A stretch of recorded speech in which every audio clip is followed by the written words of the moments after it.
Si tuviera continuidad y no perder el tiempo procrastinando, estaría resumiendo el año, pero eso ya le hace 3 líneas, así que continúo con mi propia serie. Antes de comenzar, no sé si el tema pesadillas de la abstinencia se merezca su propio video o solo un puesto en un top de cosas que no sabías. Solo eso. Jaime Bailey. Nacido en 1965, su carrera comenzó entrevistando a candidatos durante las elecciones municipales entre los años 1983 a 1985 en el programa Pulso, el cual estuvo al aire desde 1977 hasta 1990. Un noticiero, obviamente. Todo gracias a su madre, quien a los 15 años lo hizo acercarse al mundo del periodismo, mundo que nunca dejaría, ya que en pleno estudio de Derecho en la Universidad Católica del Perú decidió dejar la carrera para no adentrarse en la política, sino dedicarse por completo al periodismo. Y así comenzaría una más que exitosa carrera internacional, ya que tuvo programas en Argentina, Colombia, Estados Unidos y obviamente Perú. Uno de sus programas fue La Noche es Virgen, que se emitió entre el 2001 y 2003.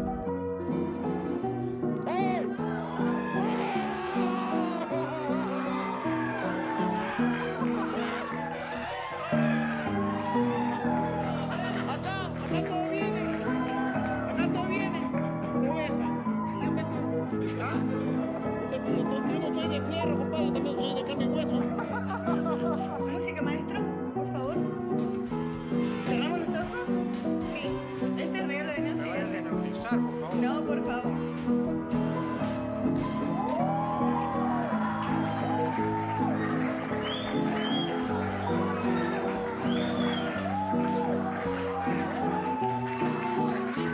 Un trío. Un trío. Ya, los tres. Ya, uno, dos. Vámonos en casa hoy, ¿eh? 1, 2, 3.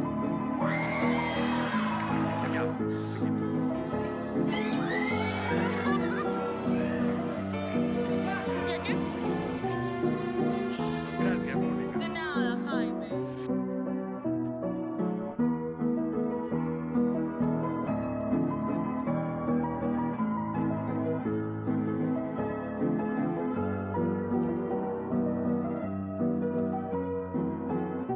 Así se llama también uno de sus libros, escritos en 1997.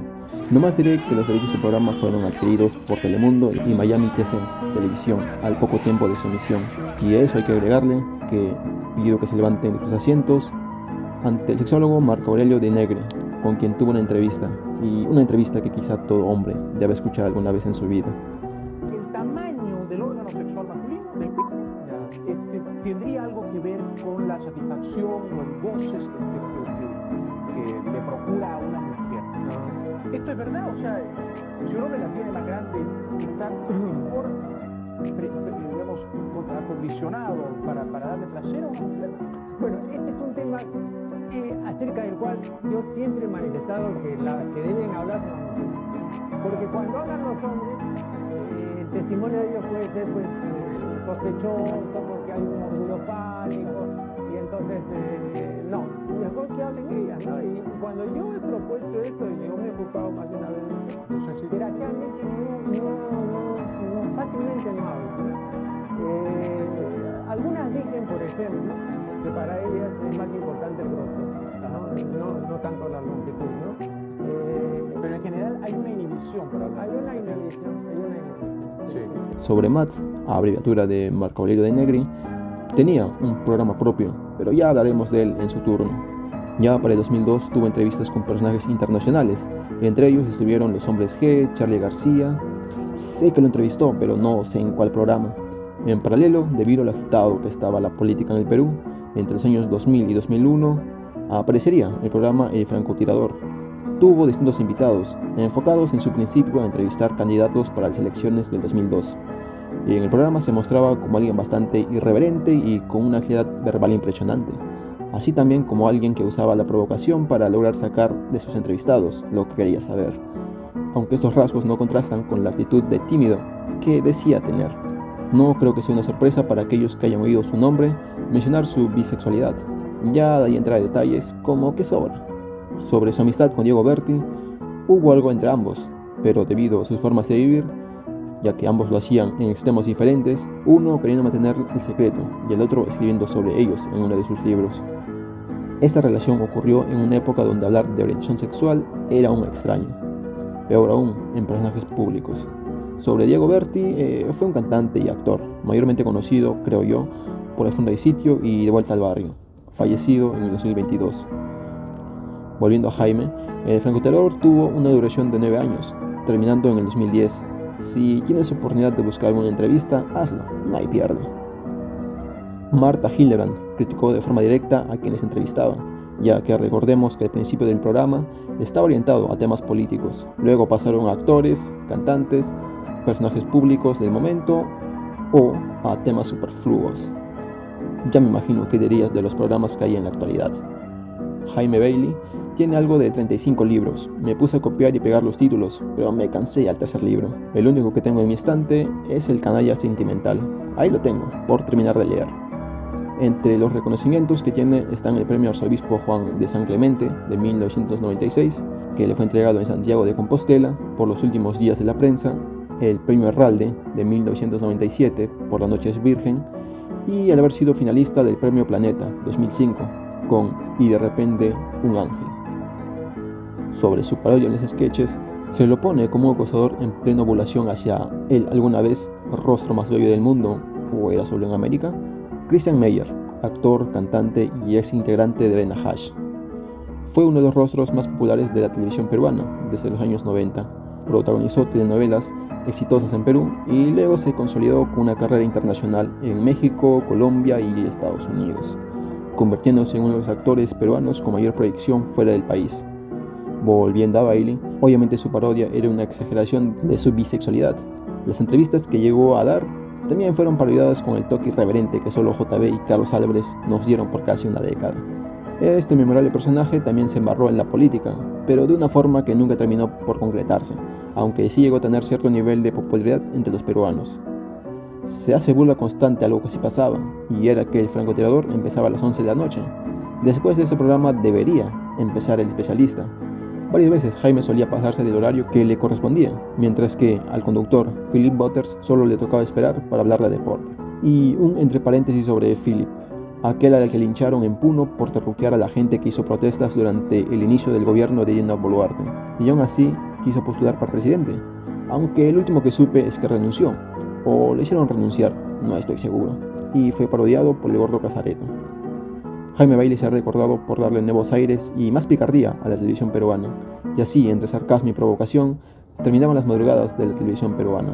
Actualmente sigue vigente en una página web llamada El Francotirador, donde va desde lo político, opiniones, críticas, hasta vivencias suyas. Creo que una publicación admite que sospecha, o más bien cuenta, como si nada, que su esposa le está engañando con quien sería su entrenador. Sigue escribiendo columnas para distintos periódicos.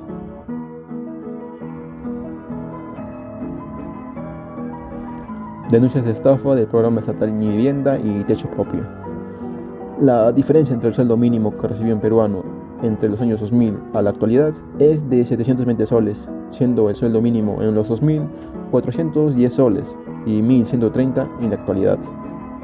Antes de comenzar, puede que sepan o no, pero las víctimas del periodo de violencia en el Perú pueden acceder a un bono de 34.142 soles para construir su vivienda, pero por lo que vi no debe estar en ningún otro programa del Estado, por si alguien le puede llegar a hacer de ayuda. En 2002, durante el gobierno de Alejandro Toledo, el Estado peruano crearía el sistema de apoyo estatal Mi Vivienda, el cual iba dirigido a la clase media a través de líneas de crédito, y el programa Techo Propio, el cual iba dirigido a la clase baja, o como vi que lo llamaban, familias de bajos ingresos. Supongo que así se ve más bonito y menos ofensivo en papel. Techo Propio es un subsidio directo, es decir, que no se devuelve, pero para ello tienes que hacer todo un proceso burocrático y cumplir con requisitos que creo que si quieres acceder a ellos, no esperes que este video te diga cómo lograr obtenerla. En el transcurso del siglo XX en el Perú, habían apoyos del Estado que beneficiaron más a la clase media que a la clase baja, siendo estos últimos su objetivo, ya que el sector de la población con menores ingresos no podía costear las viviendas construidas que el Estado, junto a empresas privadas y bancos, ofrecían como solución al problema de viviendas que hay y sigue habiendo. Y como sabemos, si la empresa privada no ve retribución de su inversión, simplemente es cuestión de tiempo para que deje de querer trabajar con el Estado. Otra razón del por qué fracasó este tipo de apoyo a obtener viviendas a la población que más lo necesita es que las zonas aceptadas como zonas de vivencia, la construcción era y sigue siendo cara, sin mencionar el coste de los terrenos. Tal vez ello explique el por qué Lima se vio invadida literalmente, tanto de limeños que ganaban lo suficiente para vivir, como de provincianos que venían a Lima a buscar una mejor vida, en zonas donde a simple vista se veían los peligros para ser habitadas. Sin mencionar la falta de servicios básicos como agua, luz, desagüe, pistas, escuelas, hospitales. ¿Sigo? Pero entre dormir en la calle porque el dinero no alcanza o arriesgarse a lo que Dios quiera, era obvia la elección. Ya algún día conseguirían que ese lugar obtuviera el visto bueno y fuera aceptado, y así convertirse en quizá un asentamiento humano. Respecto a las provincias, si en Lima pasaban estas cosas y rara vez las entidades correspondientes hacían algo, ahora imagínense con lugares que estaban fuera de su alcance y de su vista. Una vez implementados los sistemas de apoyo estatal, los problemas no se hicieron esperar, ya que enfrentaron diversas denuncias por irregularidades y estafas, principalmente relacionadas con empresas constructoras y la gestión de bonos estatales. Otro de los inconvenientes que habían eran por las demoras en la entrega de viviendas y el cobro de cuotas iniciales por parte de empresas que, para colmo, no tenían relación con el programa Techo Propio ni Mi Vivienda. Ejemplo de ello, caso Provivienda, la cual tiene denuncias porque usaban el logo del Fondo Mi Vivienda para captar ahorros de familias, siendo los más afectados policías. Aunque puede que la culpa no la tenga el mismo programa, el no regularizar quienes usaban su nombre para estafar a la gente sí era su responsabilidad, ya que incluso las inmobiliarias truchas, digámoslo así para tenerla en claro, hacía acto de presencia en las supuestas zonas donde las construcciones iban a realizarse, para hacer creer que las obras estaban por comenzar y por ende hacer que la gente pagara las cuotas iniciales que se le pedían. Otra de las quejas más comunes era la mala calidad estructural. Puede que no se clasifiquen como estafa monetaria, pero sí se presentaron denuncias por viviendas entregadas con faltas estructurales graves o construidas en zonas de riesgo, cerca de suelos no aptos para la construcción, cercanos a orillas, lo cual, quieran o no, era una estafa por falta de supervisión. Sería alentador decir que el programa ha mejorado, pero las denuncias no hacen más que acumularse y descubrirse otras denuncias de años anteriores. Respecto a la parodia, que casi me olvido que es el tema de este video, el sketch nos muestra a Marco Aurelio de Negro haciendo su queja. Como digo, no hay nada mejor que verlo por ti mismo. Además está en YouTube. No sé, mi mujer, pero deja de estar durmiendo. Pero yo la conozco, No, no, deje, no, pero para déjelo, saludarlo. Vete, viejo mañuco. Por favor, hombre. Señor don Marco Aurelio, ¿qué cosa está haciendo? Por favor, compórtese. No, poncha, por favor. No, poncha. Ay. Por favor, compórtese, compórtese. ¿Qué cosa es eso, señora? Yo creo que esta es una vergüenza lo que se está No es presentando en ninguna este vergüenza, momento. señor. Mire usted esos closets machimbrados que no se lo dan en ningún departamento, señor. Closet machimbrado. Eso es lo que hizo, pues una porquería, es una estafa. Es de cedro, señor, ¿Cómo de va a cedro. ser? ¿Qué va a ser de cedro esto? Oiga, ¡Qué desgracia es esto! ¡Qué desgracia! también ve usted la forma que ha metido el puñete. Bueno, hay que seguir impresionando. Vamos señor. ahora. Ahora, ¿qué cosa vamos a pasar a los servicios higiénicos. a los servicios higiénicos? Esto es lo una mejor que cochinada tenemos. A lo mejor que tiene. Esta puerta, por ejemplo, ¿no? Señora, ¿qué cosa puede decir a todo esto, Mire, Han sido testigos de Por favor, poncha. señor, el problema ha sido que la bisagra se ha puesto al revés, por eso cae la pared y después la puerta. Ese La es el bisagra problema. al revés. Pero ¿cómo se va a quedar con la puerta sola, señor? Se cambia la bisagra, señor, no da problema y punto, se acabó. Pase. O sea que cambiando la bisagra nada más se Se soluciona cambia la todo. bisagra, Adelante, este viejo. ahora, por favor. Cara- Don Genaro Delgado Parker, 1929 al 2017. La deuda vieja no se paga y la nueva se deja envejecer. Dicho en broma durante una entrevista por quien fue uno de los fundadores de Panamericana Televisión, la cual se emitió por primera vez al aire el 16 de octubre del año 1959 en el canal 13. Para lograrlo se asoció con el empresario Isaac Lindley, junto a sus hermanos Manuel Delgado Parker y Héctor Delgado Parker, también su padre Genaro Delgado Brandt, con la asesoría de Goar Mestre, un magnate de la televisión cubana. En la parte técnica tuvieron el respaldo de la marca tecnológica Philips. Y en el año 1965 cambiaron de canal, pasando del 13, voy a ahorrarme chistes de ese número, al canal al que se mantiene hasta el día de hoy, el canal 5. Junto con el cambio de canal llegó la ampliación de su cobertura y la modernización de su infraestructura. Don Genaro es también recordado por introducir al Perú Telecable, la primera empresa de televisión por suscripción, y Telemóvil, la primera compañía de telefonía celular del país. Y ahí el por qué lo dicen el zar de las telecomunicaciones. Panamericana fue uno de los primeros canales en transmitir a color, también el de adoptar el sonido estereofónico y en interconectar sus emisoras a través de microondas, logrando emitirse a nivel nacional. Durante la dictadura militar de Juan Velasco Alvarado en la década de los 70, el canal fue expropiado en un 51% y sometido al mandato estatal, lo que implicó la salida de la familia Delgado Parker y una reprogramación hacia contenidos educativos y mensajes oficiales. Luego, en 1989, su señal llegaría a satélite Panamsat, logrando que el canal ahora pudiera llegar a más países. Los programas más emblemáticos del canal fueron Trampolín a la Fama, conducido por Augusto Ferrando, el noticiero 24 horas y Los Reyes de la Risa, un programa que juntó a varios cómicos ambulantes. También tuvo los derechos para la transmisión en directo de la llegada del hombre a la luna en 1969. Entre los personajes nacionales que empezaron su carrera en este canal están Gisela Valcárcel, Jaime Bailey y Laura Oso. Sí, esta última, al igual que en México, es un personaje que preferimos decir que pertenece a México antes que admitir que es peruano. El canal llegó a suspender su transmisión entre el 18 y el 26 de julio del 2003, para luego volver como si nada hubiese pasado. Don Genaro tendría uno de sus mayores escándalos a revelarse que aparecía en los infames Vladivideos, donde después de conversar llegaron a varios acuerdos que revelaron la colusión entre el poder político y los medios de comunicación para manipular la opinión pública y silenciar las críticas. Las cosas de las que se habla en el video van desde mencionar que había perdido varios juicios en instancias superiores debido a la corrupción judicial y buscaba ayuda de Montesinos para resolver estos casos a su favor. Otro de los temas tratados fue que Delgado Parker estaba en un proceso de vender su empresa de telefonía Tele2000 a la multinacional Bell South, pero sus hermanos en ese entonces trataban de sabotear la venta mediante demandas judiciales para bloquear la transacción, a lo cual Montesinos se comprometía a retrasar una notificación judicial que perjudicaría la venta, para que Delgado Parker pudiera cerrar de una vez el trato. Otro tema tratado fue la incomodidad que causaba el periodista César Hillebrand, quien conducía el programa La Revista Dominical, en la cual criticaba duramente al gobierno de Fujimori, especialmente a las Fuerzas Armadas. Para ello, el zar de las telecomunicaciones se comprometió a silenciar a Hillebrand, no renovando su contrato.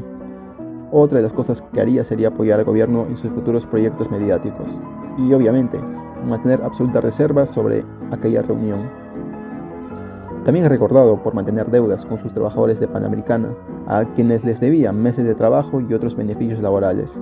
Uno de los casos que hizo mediático este problema fue gracias a Gino Daupuer. Genaro, págame mi plata. Perdón. Págame mi plata, Bien. Genaro. Vamos Págame mi plata, a Genaro. Yo soy Gino D'Apueto. Págame mi vamos plata. a buscar Págame mi ahora plata, los Genaro. Denunciaba una deuda que ascendía a más de 20.000 soles, correspondientes a 5 meses de sueldo, 5 gratificaciones y 4 años de CTS. Fueron muchos los casos, pero pocos los que levantaron la voz. Por otro lado, negó que durante su gestión en el 2006 había ofrecido al entonces candidato presidencial Ollantaytamala la publicidad de su canal con tal de que le ayude a anular las deudas con la SUNAT. Ya para el 2010 mantenía una deuda de casi $100 millones con la SUNAT. Sin embargo, 2/3 de esa deuda eran intereses. Esto se supo por quien estaba a cargo de la directiva de Panamericana Televisión en ese entonces, Ernesto Schutz-Freund. La deuda se quiso pagar con bonos del Estado, que para su desgracia desde el 2002 dejaron de tener validez alguna. Algo que resaltar sobre Don Genaro: le gustaba pintar. Acá algunas de sus obras. Falleció a los 87 años de edad, en el 2017. Padecía de leucemia y otras dolencias que se sumaron luego de sufrir un accidente al caer de 6 metros en su casa al querer instalar una antena. Murió postrado en una silla de ruedas. Respecto a las deudas que mantenía, siguen vigentes. Ahora esas deudas esperan ser resueltas. Judicialmente se ordenó que se pagaran. Su muerte no significó la muerte de esas deudas, pero sí complicó el problema, ya que ahora se hallan en un limbo burocrático y legal para resolverse. Respecto a su parodia, lo veremos desde siendo consejero de corazón de un periodista hasta dirigiendo programas televisivos, dándose aires de grandeza por hacer la TV peruana lo que es hoy en día. Ya veré yo cuando hago otro video con temas igual de desordenados, cronológicamente hablando. Aún tengo pendiente hablar de Montesinos, Álvaro y Jessica, en que casi nadie ve estos videos, así que prisa es lo que no tengo. Cuídense en todos los sentidos y chao.